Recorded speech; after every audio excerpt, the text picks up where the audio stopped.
ሰላም ውድ ተከታታዮቻችን፣ በተለያዩ የተመረጡ ጽሑፎች እናንተ ጋር ስንደርስ ቆይተናል።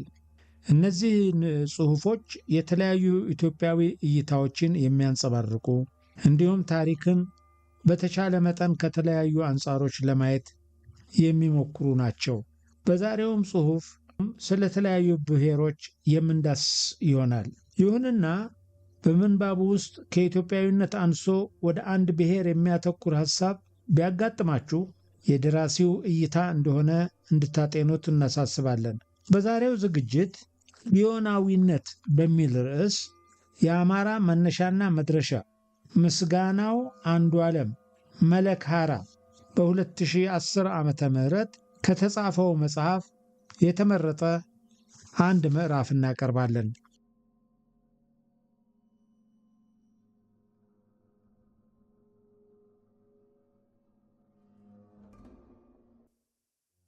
አማራ በዘመናት መካከል። ጥንታዊው አማራ። የአማራን ታሪክ ሁኔታ ለመጻፍ ቀላል ሥራ አይደለም። በዋናነት የአቢሲኒያ ታሪክ የአማራ ታሪክ ቢሆንም ቅሉ የዚህ አካል የሆኑ እንደ ትግሬ ያሉ ነገዶችን ከዚያው ጥሎ በማስቀመጥ መጠነኛ አስቸጋሪነት አለው። ይሁንና አመዛኙ የአቢሲኒያ ታሪክ የአማራ ታሪክ መሆኑ ግልጽ ነው። የአሁኑን የሕዝብ ብዛትና አሰፋፈር እንደ ማነጻጸሪያ ብንወስድ ራሱ የአማራን ታሪካዊ፣ ባህላዊ፣ ማህበራዊ፣ ኢኮኖሚያዊና ወታደራዊ ስፋት በጥንቱም ዘመን ኃያልነትን ሊያጎናጽፈው እንደሚችልና የአቢሲኒያ ወይም የኢትዮጵያ ዋና ፊታውራሪና ባለቤት እንደሆነ ለመረዳት ከባድ አይደለም። የውጭ ጸሐፍትም አቢሲኒያ የሚለውን ቃል አማራ ለሚለው ቃል ምትክ እያደረጉ ጽፈዋል። ለምሳሌ በነ ዴቪድ እና ቶማስ አገላለጽ ድሮ የውጭ ሰዎች አቢሲኒያ ሲሉ አማራ ማለታቸው ነበረ። ስለሆነም በዚህ መጽሐፍ ውስጥ አማራ ለማለት አቢሲኒያ የተባለበት ቦታ ብዙ ነው። የአገው ታሪክ ቦታው ሙሉ በሙሉ በአማራ ታሪክ ውስጥ ነው። ምክንያቱም የአማራና የአገው ታሪክ ተነጣጥሎ ነጥሎ ለማየት መሞከር ስለማይቻል። በመሆኑም አማራና አገው አንድ ሕዝብ ወይም የአንድ ቤተሰብ ሁለት ልጆች ሆነው ይታያሉ። ሰዎች ብዙ ጊዜ ስለ አማራ ታሪክ ለመናገር ሲፈልጉ እጅግ ቅርብ ከሆነው የአማራ ሳይንት ወይም ቤተ አማራ ታሪካዊ ጊዜና ቦታ ላይ ይጀምራሉ። ጥቂቶች ደግሞ እስከ አክሱም ይዘልቃሉ። በአንድ ወገን ከአክሱም የአማራ የስልጣኔ አሻራ እንደሆነ የሚያረጋግጡ ማስረጃዎችን በመንተራስ የሚከራከሩ አሉ። በሌላ ወገን ደግሞ አማራን ታሪክ አልባ ሕዝብ አድርገው ለመሳል የሚፈልጉ ኃይሎች አማራ ወፍ ዘራሽ እንደሆነ የሚወተውት መሰረት የሌለው ፕሮፓጋንዳ ይነዛሉ። እነዚህ ኃይሎች በዋናነት የትግራይ ብሔረተኞች እና የኦሮሞ ብሔረተኞች አማራን እንደመጤ አገር አልባና ታሪክ አልባ እንደሆነ የሚቆጠሩ የሐሰት ትርክት ያለመታከት ይፈጥራሉ። በአንጻሩ ይህንን ችግር ተመልክቶ የአማራን ታሪካዊ አመጣጥ በመረጃ ተንተርሶ ለመሰደር የደፈረ ሰው እስካሁን የለም። ጥቂት ሰነዶች ቢኖሩም እንኳ ከአክሱም በላይ የሚራመዱ አይደሉም። የአማራ ሕዝብ አክሱም ላይ ስለነበረው ድርሻም ቢሆን የሾርኔ ከመጥቀስ ባለፈ ግልጽ ባለ ሁኔታ ሊያስረዱ አልቻሉም። እውነታው ግን የአማራ የጥንት ስልጡን ሕዝብ የአክሱም ታሪክ ባለቤትና ወራሽ መሆኑ በሰነድ የተረጋገጠ መሆኑ ነው። የምሁራኑን ንዝህላልነትና የአማራ ጠላቶችን ሐሰተኛ ፕሮፓጋንዳ ዋጋ ቢስነት አሳይቶ ትክክለኛውን የአማራ ሁኔታ ለመግለጽ ስለ ጥንታዊው አማራ ማንነትና የኖረባቸው ቦታዎች በሚከተለው መልኩ ተዘርዝሮ ቀርቧል። ይህ ጽሑፍ አማራን እና አማራነትን በጥንት ዘመን ምን ይመስሉ እንደነበር ለመግለጽ የተጓዘበት መንገድ በብዙ አቧራ የተደፋፈነን የወርቅ አክሊል ቆፍሮ እንደሚያገኝ የመጀመሪያ ሰው ሥራ የሚወሰድ ነው። ወደ ጉዳዩ በቀጥታ እንግባ። አማራ እጅግ በጣም የጥንት ዘር እንደሆነ ድርሳናት ያስረዳሉ። የዚህም ምክንያቱ አማራ የሁለቱም የቀይ ባህር ዳርቻዎች ነዋሪነቱና አፍሪካዊነቱ ነው። ጆን ጃክሰን አጠቃላይ ቀደምት ስልጣኔ የጥቁር ዘር እንደነበረ፣ እሱም ኢትዮጵያ ማለትም አፍሪካ በአጠቃላይ ቀደምት ስልጣኔ መሰረት እንደነበረ ይተርካል። ይህ ኢትዮጵያ ይባል የነበረው የዓለም ክፍል ማለትም አፍሪካ፣ ምስራቃዊ ኢትዮጵያና ምዕራባዊ ኢትዮጵያ ተብሎ በሁለት ይከፈል እንደነበረም ያትታል። ምስራቃዊ ኢትዮጵያ የዛሬውን ምዕራብ እስያን ሲይዝ፣ ምዕራብ ኢትዮጵያ አፍሪካን ያጠቃልላል። የግብፅ ስልጣኔ በኋለኞቹ ዘመን የመጣ የጥቁር ስልጣኔ ውጤት ተከታይ እንደነበርም ይገልጻል። በተለይ ኢትዮጵያውያን የኮከብ ምድርን እንደጀመሩት ያትታል። በግብፅ ትውፊት ንዑስ ሴፈስ የማይሞት ከዋክብት እስከ መሆን እንደደረሰ ይታመናል።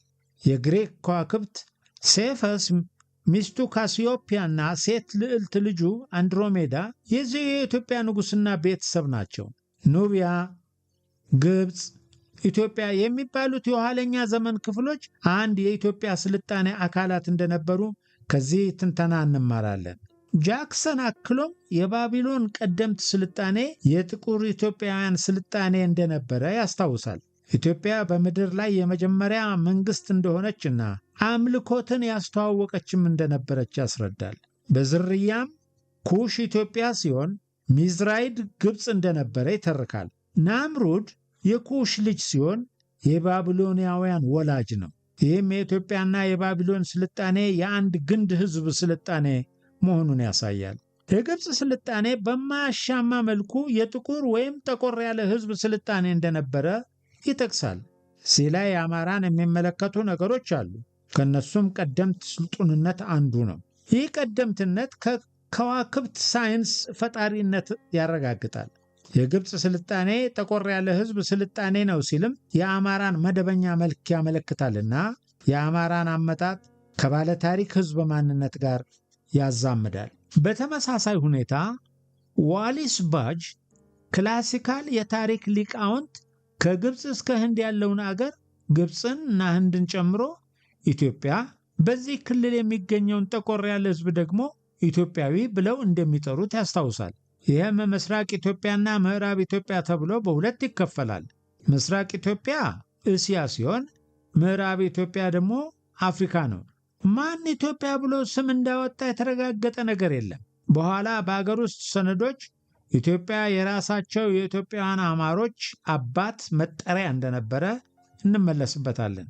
ነገር ግን የሶሪያ መነኮሳት የግሪኩን መጽሐፍ ቅዱስ ወደ ግዕዝ ሲተረጉሙ ኩሽ ወይም ኑቢያ የሚለውንና አብሲኒያ የሚለውን ክፍል ማለትም ምዕራብ ኢትዮጵያን አንድ ላይ ኢትዮጵያ ብለውታል። ዋሊስ ባጅ ምንም እንኳ ኢትዮጵያ ብሎ ስም ያወጣውን ወገን ማንነት ሊደርስበት ባይችልም በሚቀጥሉት ክፍሎች ኢትዮጵያ ማለት ኢትዮጵያውያን ራሳቸው ለራሳቸው የሰጡት ስም እንደሆነ መረጃዎች አጠቅሰን እናያለን። ስለ ቀይ ባህር ምስራቅና ምዕራብ ኢትዮጵያዊነት ለማጠንከር ያክል የጥንት አትላንቲክ ውቅያኖስ የኢትዮጵያ ውቅያኖስ ወይም ባህር ይባል እንደነበረ ማስታወስ ተገቢ ነው። የቃሉ መሰረት ይህ ኦሽን የሚለው ቃል ወላጅ የሆነው ኦኪያኖስ ሲሆን በጥንት ግሪክ የዓለምን ከባቢ ባህር ውቅያኖስ አምላከ ቲታን ማለት ነው። በጥንት የካርታ ሰሪዎች ዘንድ ኦኪያኖስ አይቶፒያስ፣ በላቲን ደግሞ ኦሺኒየስ ኢትዮጵያንስ ተብሎ ተጠቅሷል። ደስታ ተክለወልድ ውቅያኖስን በአማርኛ መዝገበ ቃላት ልክ የአማርኛ ቃል እንደሆነ አድርገው ተርጉመውታል። ውቅያኖስ የሚለው ቃል በቀጥታ ከግሪክ ይቀዳ ወይም አጋጣሚ ይሁን ወይም ከጥንት ኢትዮጵያ የተወሰደ ይሁን አሻሚ ነው። ይሁንና ውቅያኖስ ምድርን የሚከብ የጥልቅ ወንዝ አምላክ መሆኑ ጊዮን ወንዝ የኢትዮጵያን መሬት ሁሉ ይከባል ከሚለው ጋር ይገናኛል። ይህም ተራ አጋጣሚ ሊመስል ይችላል። ነገር ግን ቀደም ብለን በግሪክ ትውፊት ኢትዮጵያዊው ንጉሥ ሴፈስ የማይሞት ከዋክብት እስከ መሆን እንደደረሰና የግሪክ ከዋክብት ሴፈስ ሚስቱ ካሲዮፒያና ሴት ልዕልት ልጁ አንድሮሜዳ በዚሁ የኢትዮጵያ ንጉሥና ቤተሰብ መሆናቸውን መታመኑን ስናይ የዚያ ከበባዊ ወንዝ ወይም ውቅያኖስ አምላክም የጊዮን አምላክ ወንዙም ጊዮን ወንዝ የማይሆንበት ምክንያት የለም። የዘመኑ ምሁራን ከቀይ ባህር ማዶና ማዶ ያለውን ክፍል የጥንት አንድ ሕዝብነት፣ አንድ የባህልና ስልጣኔ ማዕከልነት፣ አንድ የታሪክ ማሰሮነት በመዘንጋት በዘመናዊው ፖለቲካ ድንበር ላይ ብቻ በመመስረት ሌላ ትርጓሜ በመስጠት ከቀይ ባህር ምዕራብ ያለውን ክፍል እንደ መጤና ፈላሻ የሚቆጥር ሕዝብ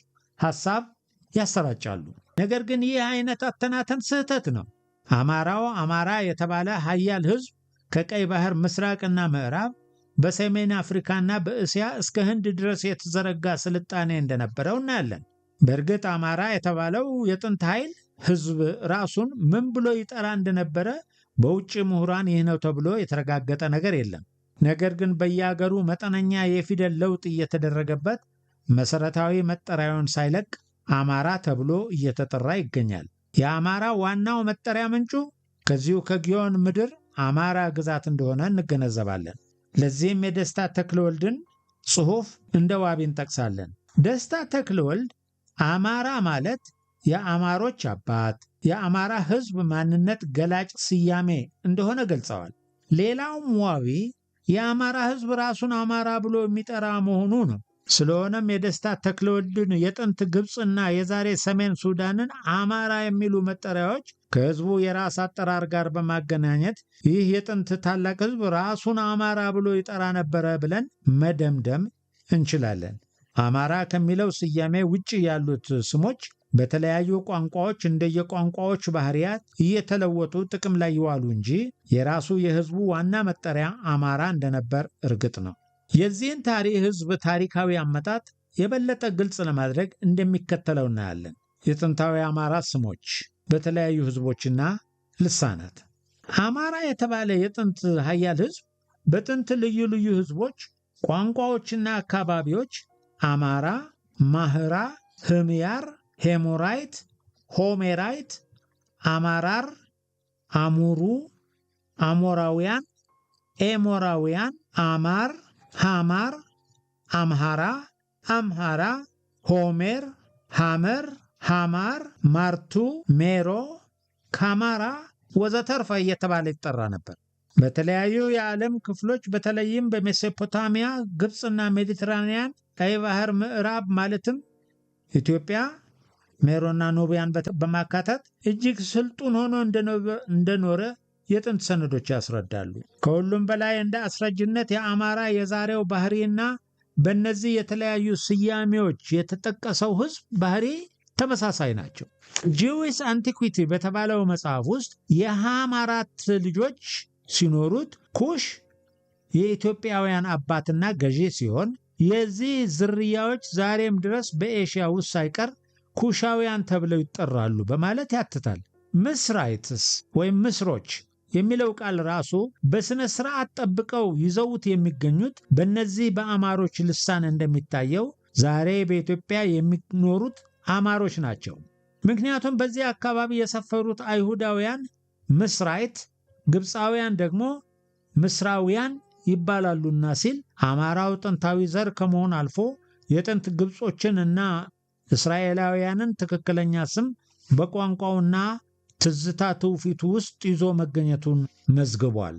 የአማራ ሕዝብ አካል ወይም ቤተሰቦች የነበሩት ፊንቄዎች ሴማዊ ሕዝብ ሲሆኑ መጀመሪያ በኤርትራ ባህር አካባቢ እንደነበሩ ሄሮዶተስ ጽፏል።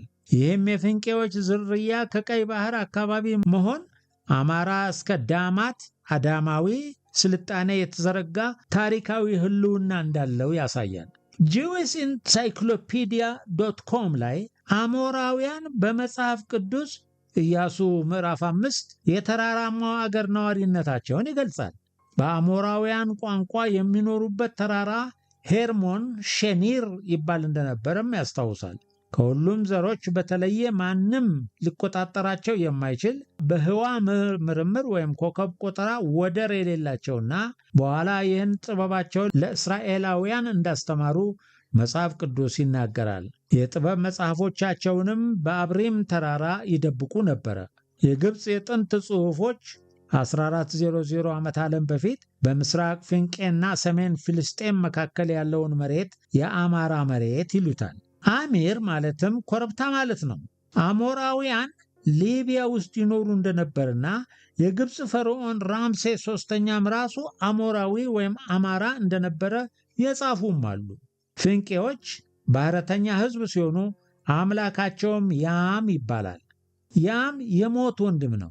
ሞት ማለት የሞት አምላክ ነው። በግሪኮች ቀይዳማ ፐርፕል ሕዝብ የሚባል መጠሪያ ነበራቸው። ይኸውም ከተሰማሩበት የዘንባባ ሥራና ንግድ የተነሳ የዘንባባው ቀለም ስለሚቀባባቸው ነው።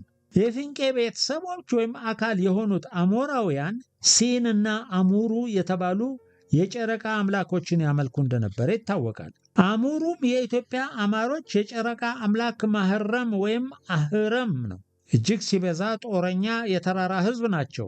ከቀይ ባህር ማዶ ለነበሩ ሕዝቦች የአሞራውያን ምንጫቸው የማይታወቅ እንደሆነም ተዘግቧል። ይህም ከዚህ ከቀይ ባህር ምዕራብ በኩል ተነስተው ወደ ምስራቅ ይሄዱ እንደነበረ አስረጂ ነው። ፕሮፌሰር ጆሹዋ ማርክ ስለ አሞራውያን እንዲህ ይላል። አምላካቸው አሙሩ ይባል የነበረ ሲሆን የተራሮች ጌታ ማለት ነው። በጥንት ሜሶፖታሚያ በዛሬ ሶሪያ የኖሩና ሐሙራቢ በተባለው ንጉሳቸው አማካይነት የባቢሎን ስልጣኔ አዳባሪ እናው መስራች ናቸው ይላቸዋል። የበግ ቆዳ እንደሚለብሱና ጥሬ ሥጋ እንደሚበሉ ተጽፏል። አሞራውያን ቀደምት የእስራኤል አያት እንደነበሩና እስራኤላውያን ከሞራውያን ተለይተው የራሳቸውን ማንነት ለመፍጠር እንደጣሩ ለዛም ይረዳቸው ዘንድ አሞራውያን በአሉታዊ መልኩ ሲገልጿቸው እንደነበረ መጽሐፍ ቅዱስን ዋቢ አድርገው ምሁራን ይናገራሉ። የከነዓን ቀደምት ሰፋሪ እንደነበሩና እስራኤላውያን ከነዓንን እንደወረሩባቸው ይጠቅሳል። የሴም ሕዝብ አካል በሆኑት በአካዲያን ቋንቋ ሐሙራቢ የተባለ የአሞራውያን ንጉሥ አሙራፒ ነበረ የሚባለው ከ1792 እስከ 1750 ዓመተ ዓለም በባቢሎን ነግሷል። ጆሹዋ ማርክ ጠቅለል አድርጎ እንደሚያትተው አሞራውያን በሱሜራውያን ማርቱ ይባሉ ነበረ፣ በአካዳያን አሙሩ ይባሉ ነበረ፣ በግብፅ አማር ይባሉ ነበረ፣ በዕብራውያን አሞራውያን ይባሉ ነበረ። ይህ አማራ የሚል ስም በሁሉም አጠራሮች የምዕራብ ሰዎች ወይም ምዕራባውያን ማለት ነው። ይህም ምንጫቸው የሆነው የቀይ ባህር ምዕራብ አመልካች ነው። ኢየሱስ እንኳን ማክዳን የአዜብ ንግሥት ሲል የምዕራብ ንግሥት ማለቱ ነበር ይላሉ። እንደ ጆሹዋ ትንታኔ አማሮች ወይም አሞራውያን ራሳቸውን ምን ብለው እንደሚጠሩ ግን የተዘገበ ነገር የለም። ማሪ፣ ኢብላና ባቢሎን በተባሉ ከተሞች እስከ ሰፈሩበት ጊዜ ድረስ አመጣጣቸው ከወዴት እንደሆነ የማይታወቁ ምስጢር ሆነው የቀሩ ሕዝብ ናቸው። በባቢሎን በንጉሳቸው ሐሙራቢ አማካይነት ላቅ ያለ ተጽዕኖ አሳድረዋል። በተለይ ከ2000 እስከ 1600 ዓመተ ዓለም በፊት ባለው ጊዜ፣ ከዚያ በፊትም ብዙ ከተማዎች ላይ የራሳቸውን አሻራ አስቀምጠዋል። ነገር ግን ከ600 ዓመተ ዓለም በኋላ በታሪክ ውስጥ አሞራውያን የት እንደገቡ አይታወቅም። ስለ እነሱ የተዘገበ ነገርም የለም። ከዚህ የምንማረው ከምንጫቸው የግዮን ምድር እየተነሱ ሩቅ አገሮችን ሁሉ ቅኝ የሚገዙ ከሆኑ በሚሸነፉበት ጊዜ ወይ ሸሽተው ይመለሳሉ ወይም ደብዛቸው ይጠፋል ማለት ነው። ለዚያም ነው በየደረሱበት አገር ሁሉ መምጫቸው እንደማይታወቀው ሁሉ አጠፋፋቸውም የማይታወቀው። በነገራችን ላይ በመጽሐፍ ቅዱስ ዘፍጥረት ምዕራፍ 14 ቁጥር 18 አብርሃምን የባረከው ካህን መልከጼዴቅም በአብርሃማውያን የዘር ሐረግ ውስጥ ያልነበረና ከየት እንደመጣ የማይታወቅ ነበረ። መልከጼዴቅ ማለት ጻድቁ ንጉሴ ማለት ነው። ይህም ቃል ዛሬ ድረስ በአማርኛ እና ግዕዝ ትርጉም ያለው ቃል ነው። ይህ መልከጼዴቅ አመጣጡ ከወዴት እንደሆነ ባይታወቅም ቅሉ የሳሌም ንጉሥ እንደነበረ ተጠቅሷል። የሆነ ሆኖ ከላይ ከቀረበው የጆሹዋ ሐተታ እንደምንረዳው አማሮች የተራራ ሕዝብ ናቸው። ጥሬ ሥጋ ይበሉ ነበር። ሐመሩሃ የምዕራብ ሰዎች እየተባሉ ሲጠሩ በተጠቀሱት ቀደምት ቦታዎች ይኖሩ እንደነበር፣ ነገር ግን ከመነሻው ከየት እንደመጡ አይታወቅም። አምላካቸው የተራራ አምላክ ይባላል። ጦረኛ ሕዝቦች ናቸው። ጸሐፍት ወይም የጽሑፍ ሕዝብና ጠቢባን ናቸው። የህዋና ከዋክብት ጠበብት ናቸው። እንዲሁም የጨረቃና ፀሐይ አምላክን ያመልኩ የነበሩ ሕዝቦች ናቸው። ይህንን ሁኔታ ከዛሬው የአማራ አሰፋፈርና ባህሪ አንጻር ስናየው ቀደምት ታሪክና አሁን አንድ ላይ ተዋህደው እናገኛለን። ምዕራፍ 3 ላይ በኋላ እንደምንመለከተው የግዮን ተራሮች የጨረቃ አማልክት ምንጭ እንደሆኑ የጥንት የሰው ልጆች ያምኑ ነበር። እንደገናም አሞራውያን በጥንት የምስራቅ ስልጣኔዎች የምዕራብ ሰዎች ናቸው ተብለው መጠራታቸው ከቀይ ባህር ምዕራብ ስለመመንጨታቸው ማረጋገጫ ነው። ቀደም ብሎ እንደተጠቀሰው አማሮች ወይም አሞራውያን ጦረኛ የተራራ ሕዝብ ናቸው። በጥንት ግብጾች ጽሑፍ ቀላ ያሉ ቀለል ያለ ፀጉር ያላቸው ቀጥ ያለ አፍንጫ ያላቸው እና ከርዳዳ ረዥም ፂም የነበራቸው እንደሆኑ ተመዝግቧል። ዘፍጥረት ምዕራፍ 10 ቁጥር 16 ላይ የአሞራውያን አባት ኤመር የሚባል የከነዓን አራተኛ ልጅ እንደሆነም ይነገራል። በኢንሳይክሎፔዲያ ብሪታኒካ ላይ ሳባውያን ከአፍሪካውያን ጋር እንደተቀላቀሉ በኢትዮጵያ ሳባ ማለት ሰው ማለት እንደሆነ የሚገልጽ ጽሑፍ ሰፍሮ እናገኛለን። እዚህ ኢንሳይክሎፔዲያ ላይ ኢዛና በአራተኛው መቶ ክፍለ ዘመን ላይ በግሪክ ድንጋይ ላይ እንደተጻፈው የአክሱማውያን፣ የሄሞራውያን፣ የሳቢያን፣ የኢትዮጵያን፣ የረይዳና የሲሌ ንጉሥ እንደሆነ ይገልጻል። እዚህ ላይ ሄሞራውያን የአክሱም ግዛት አካል ነበሩ እያለን ነው። ሄሞራውያን ደግሞ አማራ ማለት እንደሆነ አይተናል። ነገር ግን ኢዛና የትግሬ ንጉሥ እንደሆነ አልገለጸም። ይህ ጽሑፍ በተጻፈበት ዘመን አማራ መኖሩ ሲረጋገጥ ንጉሡም ኢዛና የአማራ ንጉሥ እንደሆነ ድንጋይ ላይ ጽፎ አልፏል። ስለ ትግሬ ግን የተገኘ ምንም ማስታወሻ የለም። እናም በዚያ ጊዜ ትግሬ የሚባል ነባር ወይም በሕዝብነት የሚታወቅ ሕጋዊ ነዋሪ ሕዝብ ነበረ ለማለት ያስቸግራል ማለት ነው። ከአክሱም ቀደም ብሎ የነበረው የዳማት ስልጣኔም በብዙ መልኩ አወዛጋቢነቱ እንደተጠበቀ ሆኖ የአማራ አሻራ እንደሆነ መረጃዎችን በማቅረብ መሞገት ይቻላል። ፊሊፕ ዴቪድ እንደገለጸው ዳማት የሚለው ቃል እስካሁን በሰሜን ምስራቅ አፍሪካ እንጂ በደቡብ አረቢያ አለመገኘቱ የዚህን አካባቢ ቀደምትነት ያመለክታል። ይህ ላይ ከተገኙት ጽሑፍ የሰፈረባቸው ድንጋዮች ዕጣን ማጨሻዎች ናቸው የተባሉ ቁሳቁስ መገኘታቸውን ይጠቅሳል።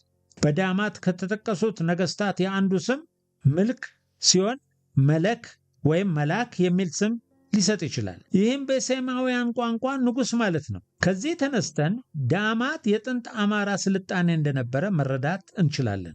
ሪቻርድ ፓንክረስት በርካታ ጥናቶቹን ዋቢ አድርጎ ባጠቃለለው መሰረት በአጠቃላይ ከቀይ ባህር ማዶና ማዶ ስለነበረው ስልጣኔ ምንጭነት 4 የተለያዩ መላምቶች እንደሚሰጡ ያወሳል። አንደኛው አበሻዎች ወይም ሳባውያን ከየመን ወደ ኢትዮጵያ መጥተው ስልጣኔ አስፋፉ የሚል ነው።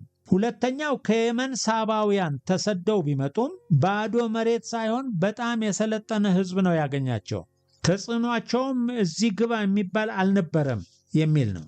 ሶስተኛው ሁለቱም ሕዝብ አንድ አይነት አየር ንብረት፣ ብዝሃ ሕይወት፣ የሰው መልክና ባህል ያለው ሕዝብ ስለሆነ የቀይ ባህርን ምዕራብና ምስራቅ እንዲሁም በተጓዳኝ እንደ አንድ ወጥ ባህልና ስልጣኔ አደገ የሚል ነው። አራተኛው ደግሞ ፍልሰት ሲሆን ፍልሰቱ የተከሰተው ብዙዎች እንደሚገምቱት ከየመን ወደ ኢትዮጵያ ሳይሆን በተቃራኒው ከኢትዮጵያ ወደ የመን ነው የሚል ነው።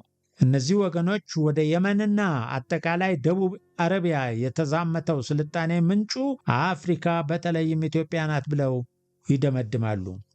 በብዙዎቹ ጥናቶች የመጨረሻው መላምት የበለጠ ለአዎንታው የቀረበ ነው።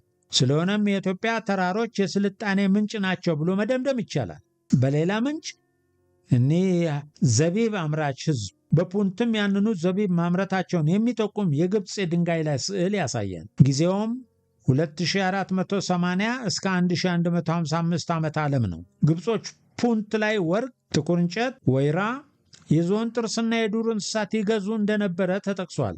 በግብጾች ዓይንም እንደ ገነት ያለ ቦታ ነበረ። ይህም የፑንትና ዳማት ስልጣኔዎች የዛሬው ኢትዮጵያ ስለመሆናቸው ሌላ ማረጋገጫ ነው። በተለይም ዳማት የተባለው ቃሉ ራሱ ግዕዝ የመሆን እድሉ ሰፊ ነው።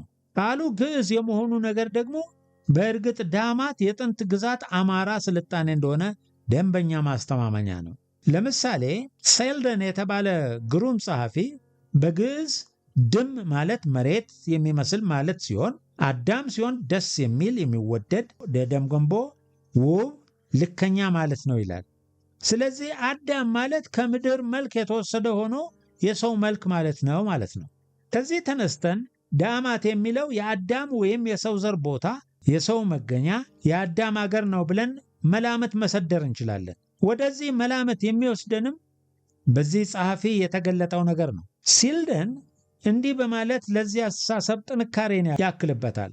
ኢትዮጵያ የሚለውን ስም ኢትዮጵያውያን ለራሳቸው የሰጡት ስም እንጂ ማንም የጫነባቸው አይደለም። ለምሳሌ የግሪክ ጸሐፍት በዚህ ስም ጠርተዋቸው አያውቁም።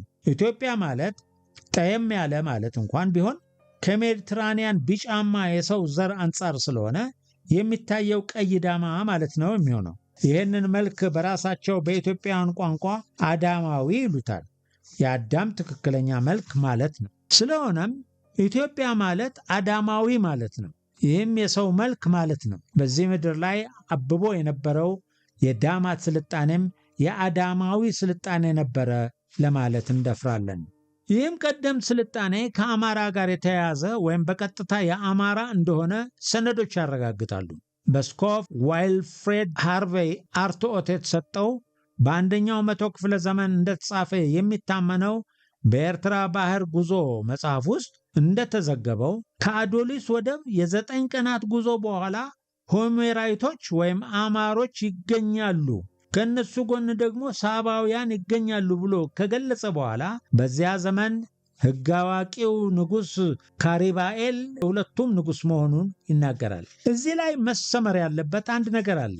የአሁኑ ዘመን አማራ እጅግ ሲበዛ ሕግ አክባሪ ነበረ። ይህም ከጥንት አሞራውያን ወይም ሐሙራዊ ሕግ ወይም የአማራ ሕግ ጋር ተመሳሳይ ነው። አሁንም በስኮፍ መጽሐፍ እየተገለጸ ያለው በዚህ በኢትዮጵያ ምድር የሚኖሩት አማሮች ንጉሥ ካሪባኤል ሕግ አዋቂ መሆኑን ነው። እነዚህን እውነታዎች ስናቀጣጥል የጥንት አክሱም የሃና ዳማት ስልጣኔ የአማራ መሆኑን እናያለን። የዛሬው የአማራ ሕግ አክባሪነት ለታሪካዊ ሰነዶች ተጨማሪ ማረጋገጫ ይሰጠናል።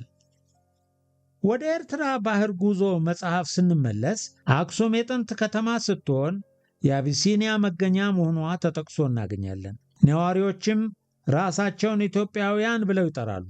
አቢሲኒያ የሚለው ቃል የመጣው አበሻ ከሚል የአረብ ቃል ሲሆን ትርጉሙም ድብልቅ የሚል ነው። ሄሮዶተስ ደግሞ ኢትዮጵያ የሚለውን ስያሜ ፀሐይ ያቃጠለው ፊት ብሎ ጠርቶታል። ሁለቱም ግን ስህተት ናቸው። ሀበሻት ወይም ማህራ ይልቅ ለዚህ ስያሜ መጠሪያ ቅርብ ናቸው። ከቀይ ባህር ወደ ውስጥ ዘልቆ አበሳ ወይም አበሲ የሚባሉ ሕዝብ ነበሩ። በግብጾች ጽሑፍ እንደሚገኘው ግብፅን ከጎበኙ የፑንት ሰዎች ማህራ፣ ሶኮትራ እና ምስራቅ ሶማሊያ ይገኙበታል። በጥቅሉ ሀብቲ ተብለው ይጠራሉ። ኢትዮጵያ የሚለው ቃል ዕጣን ከሚለው የማህራ ቋንቋ የተመሰረተ እንደሆነ የጻፉም አሉ። ትርጓሜውም ዕጣን አምራች ማለት ነው። ሀበሻ አፋሽ የኔ ያረዳድ ነው። ዕጣን አምራች ለቃሚ ማለት ነው። እነዚህ ዕጣን አምራች አበሾች ከ3ኛው መቶ ክፍለ ዘመን ጀምሮ በዕጣን ምድራቸው ሁሉ ሀያል እየሆኑ መጡ። የእነዚህ ሀበሾ ቋንቋም ግዕዝ እንደነበረ ተመዝግቧል። የህዝቦች በኋላ አክሱምን ከተማ አድርጎ ሀያል መሆን ቅድመ ጊዜው ደቡብ አረቢያ በሚኖሩት ህምያሮችና ሌሎች በጦርነት በመገፋት ነው። የኢትዮጵያ ምንጮች ህምያር ማዶ እና ማዶ ሆኖ እንደተዋጋ ይጠቅሳሉ። ሆሜራይትና ሳባውያን አንድ ዘሮች የወቅጣውያን ሲሆኑ ሳባ ቀደምት ነው። ሴም አርፋክደስን ወለደ። አርፋክደስ ሳላህን ወለደ።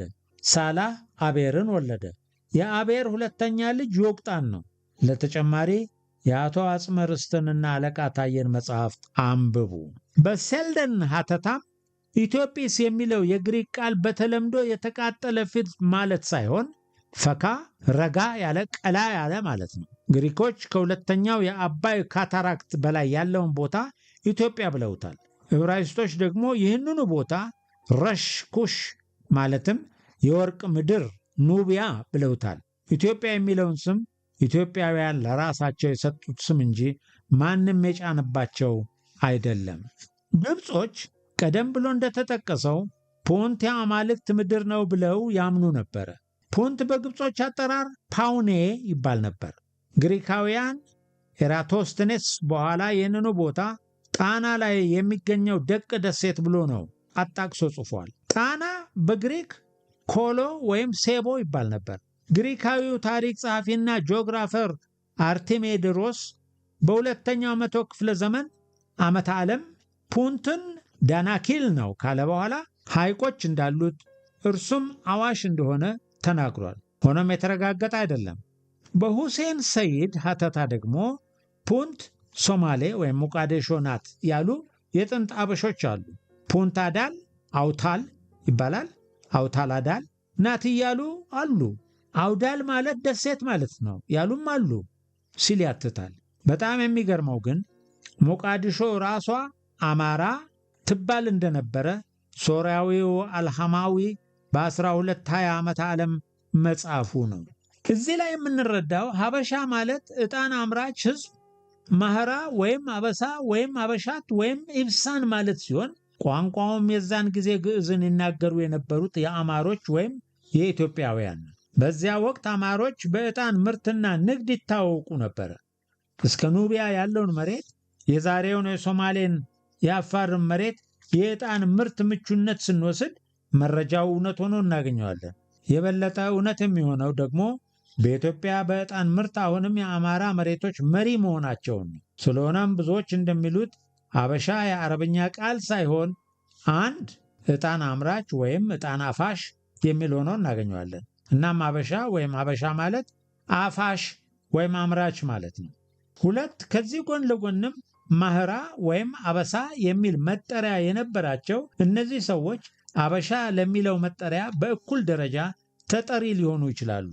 ሶስት ሴልደን በበኩሉ አበሻ ወይም አበሸት ማለት በሳባውያን ቋንቋ ሪዛሞች ወይም ፂማሞች ማለት ነው ይላል። ከነዚህ መረጃዎች በመነሳት መደምደም የሚቻለው ሀበሻ ማለት አረቦች ለአበሾች የሰጧቸው ስም ሳይሆን ከዕጣን አምራችነታቸው፣ ከሪዛምነታቸው፣ ማህራ ወይም አማራ እና ከአቢሳ ዘርነታቸው ላይ የተመሰረተ የራሳቸው ለራሳቸው ስያሜ እንደሆነ ነው።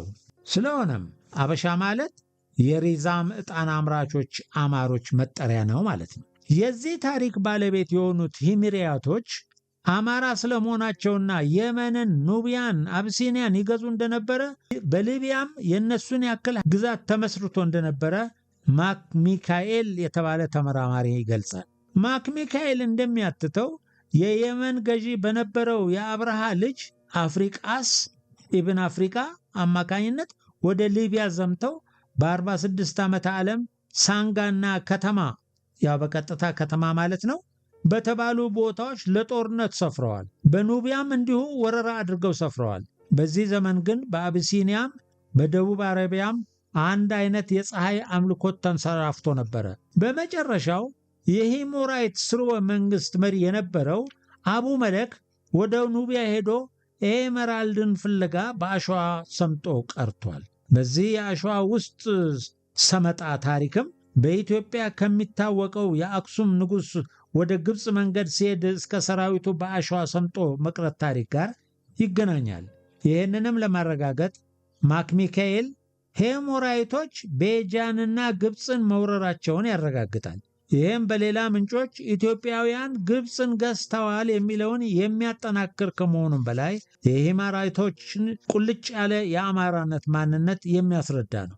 ማክ ሚካኤል አቢሲኒያውያን ወይም ሄሞራይቶች በየመን ተመሳሳይ ዝርያ እንዳላቸውና በቀይ ባህር ዳርቻዎች ላይ የንግድ የበላይነትን እንደተቆናጠጡም ይገልጻል።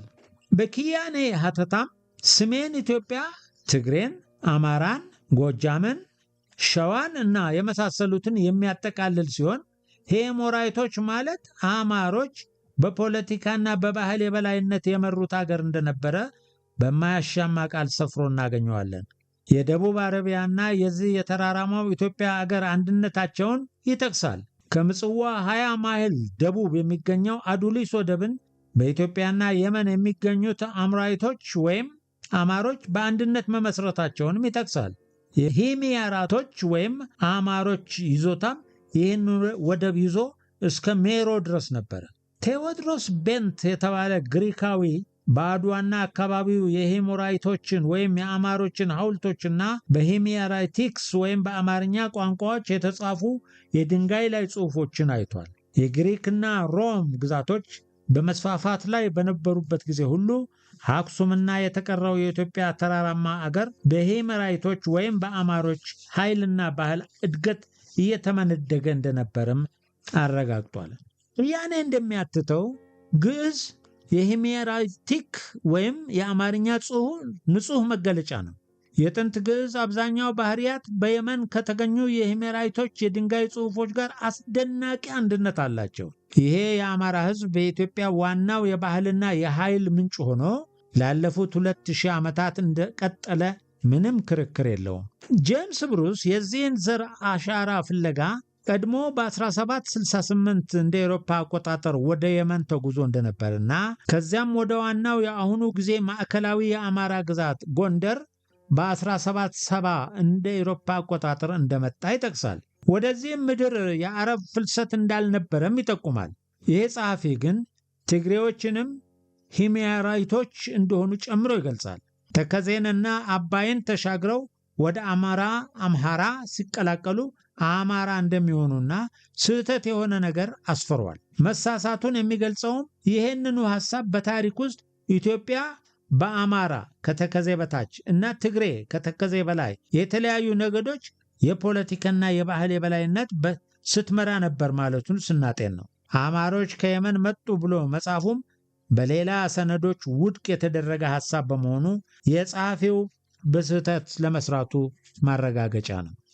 ጆን ጊለስ የጥንት ግሪክ ታሪክ በተባለው መጽሐፉ አዜብ ወይም ሳባ ከአክሱም ደቡብ የሚገኝ ከሜሮ ጋር ጥብቅ ቁርኝት ወይም ግዛታዊ አንድነት የነበረው በሃይማኖትና የውሃ ትራንስፖርት የታወቀ እንደሆነ ይገልጣል።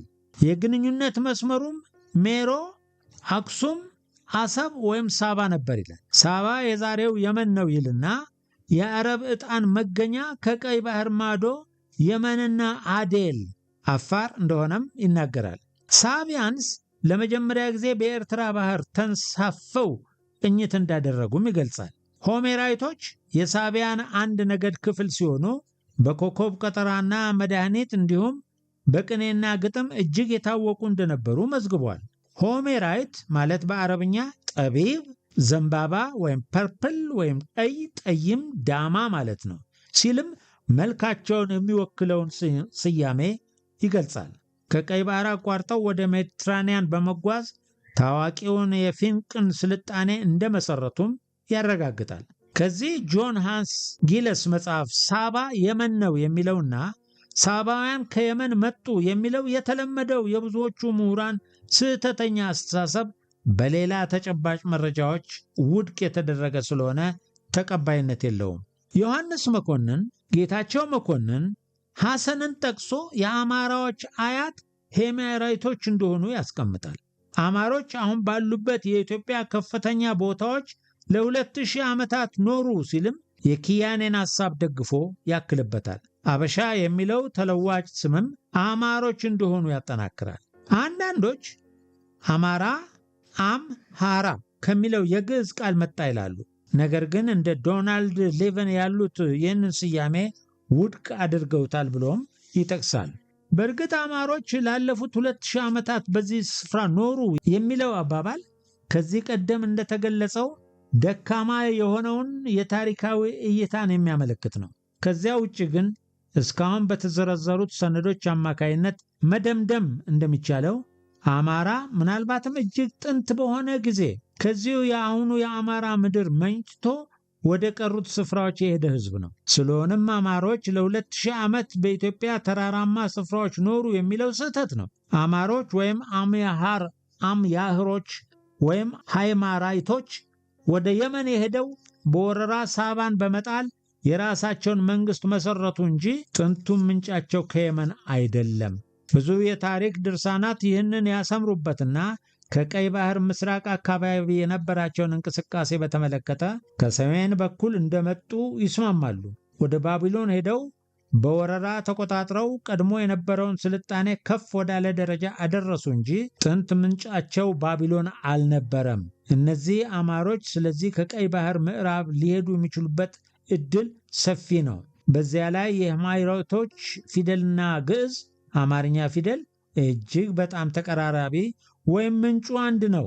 እንግዲህ አማራ በግብፅ፣ በኑቢያ፣ በአረቢያ፣ በኢትዮጵያ ይኖር ነበር። ከዚህም ተነስተን ይህ ዘር ጥንት ታላቅ ጦረኛ፣ ባህረተኛ ሕዝብ እንደነበረ እንረዳለን።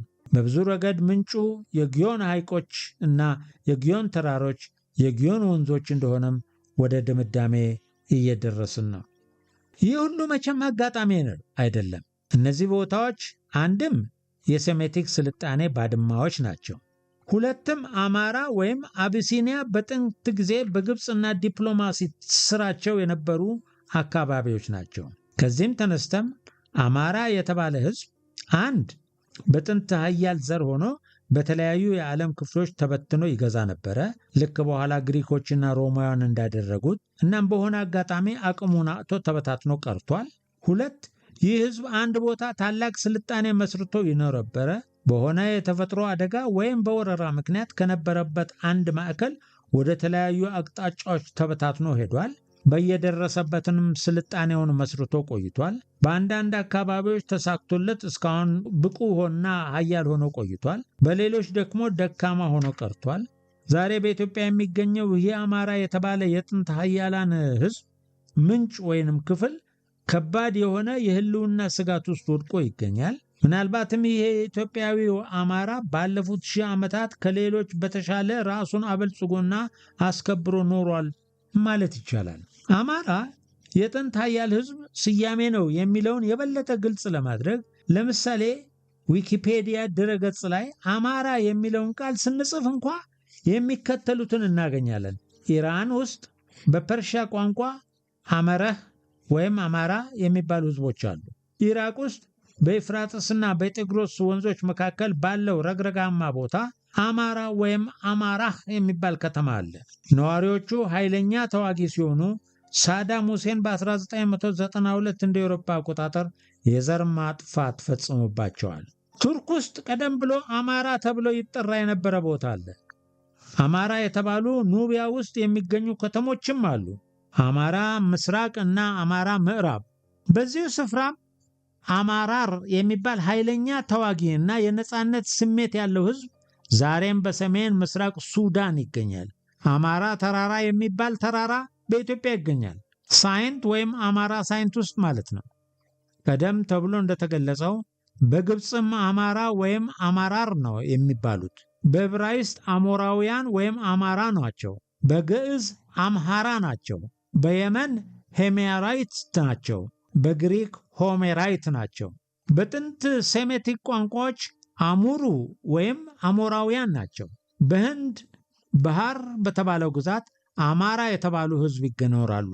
ከተሞቻቸው በድንጋይ ግንብ የታጠሩ ናቸው።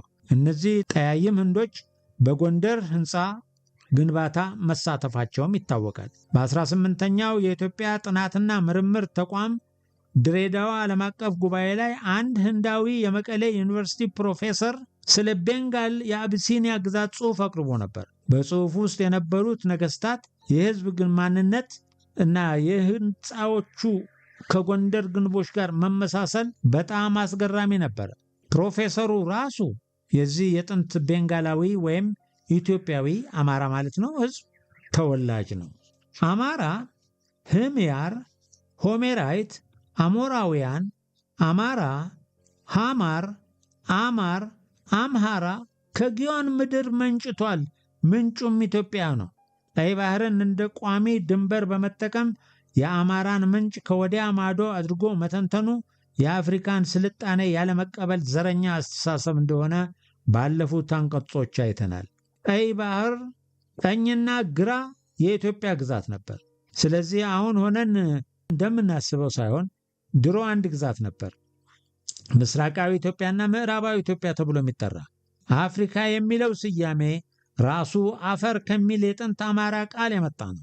እንደ ሴልደን አባባል በፍንቄዎች አፈር ማለት ሲሆን አፐር በዕብራይስጥ አቧራ ማለት ነው። ይህም ከካርት ሀዳሻት ወይም ካርቴጅ የዛሬዋ ቱኒዚያ ደቡብ ያለውን ቦታ ሮማውያን አፍሪካ ብለው የጠሩበት ስያሜ ነው። ከዚህ የምንረዳው የፍንቄዎች የአማራ ክፍሎች በሌላ ስፍራ አማሮች ከየመን ወደ ሊቢያ ሄደው እንደተዋጉና ይህም የዛም ተዋጊ ስም አፍሪካ ለሚለው ስያሜ ምንጭ እንደነበረ ገልጸናል። ማለትም አፈር የሚል ቃል አፍሪካ ከሚለው ቃል ምንጭ ነው። ወደ ሮማውያን ቋንቋ ሲቀየር ነው አፍሪካ የሆነው ማለት ነው። በዚህም አጋጣሚ አፈር ማለት በአማርኛ አፈር ማለት ነው። ስለዚህ የአፍሪካ መጠሪያ በራሱ በአማርኛ ቃሉም እንኳን ሳይለወጥ መገኘቱ ድንቅ ነው። ይቀጥላል።